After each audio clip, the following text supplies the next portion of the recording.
एक बार की बात है, एक शांत गांव में एक बिल्ली और एक कुत्ता एक ही घर में रहते थे। उनका स्वभाव काफी भिन्न था।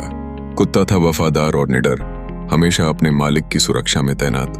दूसरी तरफ बिल्ली चुपचाप रहती थी, अक्सर आराम करती और दूध पीती। गांव के लोग कुत्ते को अपना प्रिय मानते थे, क्योंकि उसका साहस उनकी आंखों में उसके घर की रक्षा करने के लिए उत्कृष्टता दर्शाता था। वहीं बिल्ली की उपेक्षा होती थी। एक दिन गांव में एक चोर आ गया। जब वह रात के अंधेरों में चोरी करने घर में घुसा, तब कुत्ता बहुत थका हुआ था और हल्की नींद में था। वह भौंकने की कोशिश कर रहा था, लेकिन आवाज नहीं निकाल पा रहा था। चोर ने चुपचाप घर में प्रवेश किया और सामान इकट्ठा करने लगा। दूसरी ओर बिल्ली ने सब कुछ चुपचाप देखा। उसे यह पता था कि अगर चोर सफल हो गया तो उनका घर बर्बाद हो जाएगा। बिल्ली ने एक साहसिक योजना बनाई। उसने कुत्ते पर कूदने का निर्णय लिया। उसकी इस हरकत से कुत्ते की नींद टूट गई।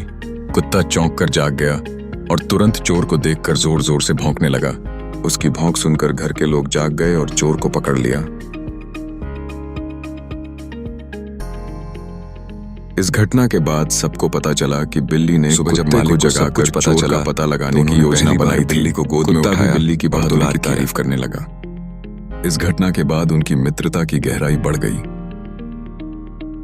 अब वे न केवल सहनशीलता से एक ही घर में रहते थे, बल्कि एक दूसरे की मदद भी करने लगे। शामिल होकर काम करना और समस्याओं का समाधान निकालना उनकी नई पहचान बन गई। गांव के लोग भी समझ गए कि केवल कुत्ता ही नहीं, बल्कि बिल्ली भी अपनी विशेषता के साथ महत्वपूर्ण है। उन्हें एहसास हुआ कि हर किसी की अपनी खासियत होती है और कभी भी किसी को उसके स्वभाव के आधार पर कम नहीं आंकना चाहिए। इस कहानी का नैतिक यह है कि सहयोग और एकता से हर समस्या का हल निकाला जा सकता है।